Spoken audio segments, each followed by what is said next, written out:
6 जनवरी 2023 प्रातःकाल अमृत बेला का समय आता है जब मैं अपने आप को ध्यान अवस्था में अवस्थित करना प्रारंभ कर देता हूँ। अपनी जीभ को तलवे के ऊपर लगाकर मंत्र शक्ति का उच्चारण करना प्रारंभ करता हूँ। मेरा आदर्श मंत्र है ओम ह्रीं नमः। दादा गुरु जिनदत्त सूरी ने हमारे बोथरा कुल को इस मंत्र से नया जीवन प्रदान किया था, जिसका परिणाम पूर्णासर बालाजी के रूप के अंदर आज हमारे कुल के प्रणेता पूरे विश्व के अंदर प्रतिष्ठित है। जब मैं इस मंत्र शक्ति का उच्चारण करना प्रारंभ करता हूँ, तब मेरे को यह अनुभव होना प्रारंभ हो जाता है, जीव के अग्रभाग से अमृत का झरना है, यह अपने आप ही प्रवाहित होना प्रारंभ हो गया है, जो मेरे को अमृतमय बनाता जा रहा है। प्रातःकाल के समय अमृत बेला में इस तरह का योग मिलना, यह अपने आप के अंदर बहुत ही महत्वपूर्ण घटना चक्र बन जाता है। इसका प्रभाव मैंने 24 घंटे तक अपने जीवन में प्रत्यक्ष रूप से करने का अनुभव किया।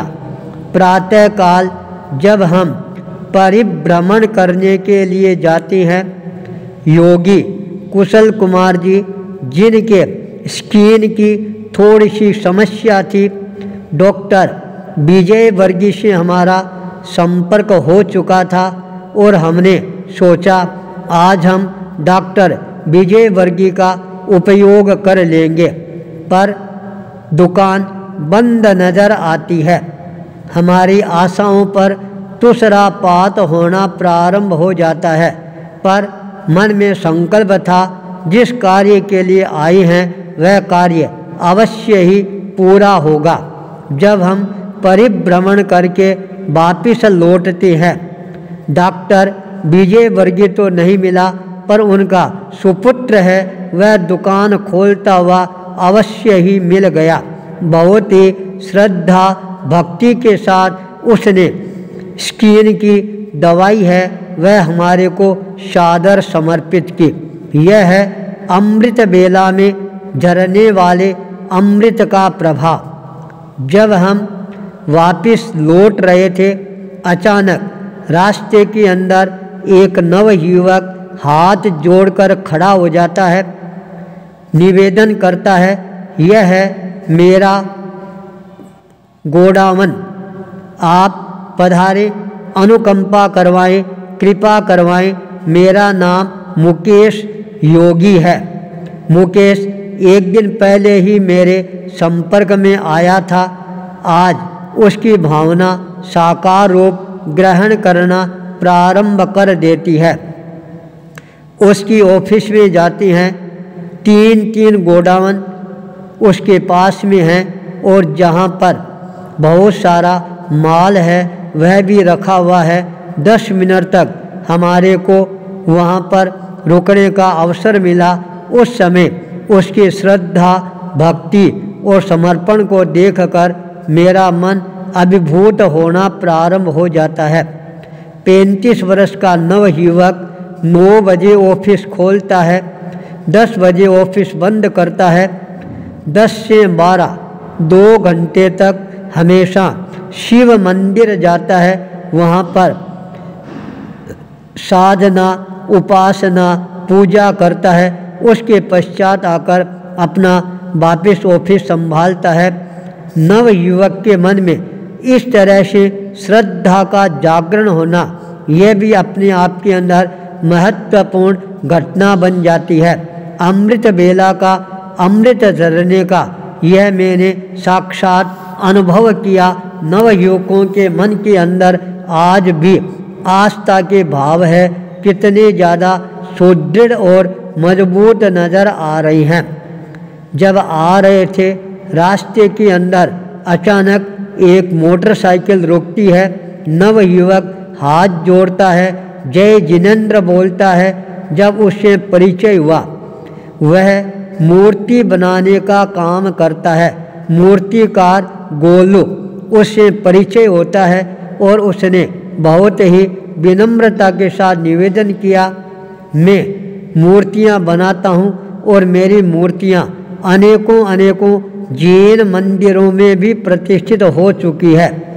आज आपसे साक्षात्कार करने का अवसर है, वह मेरे को प्राप्त हुआ है। यह मेरे जीवन का सौभाग्य है।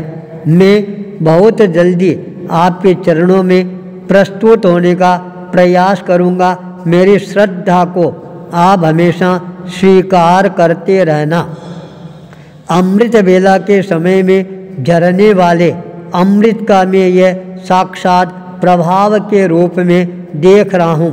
सायंकाल अचानक चंडीगढ़ से अशोक बिहारी का फोन आता है। बहुत लंबे अंतराल के पास से ये बातचीत हो रही थी। वहाँ पर चंडीगढ़ अणुव्रत भवन के अंदर मुनि श्री विनय कुमार जी आलोक, मुनि अभय कुमार जी विराजमान है, जिनके साथ में हमारा चंडीगढ़ के अंदर लंबा प्रवास रहा था।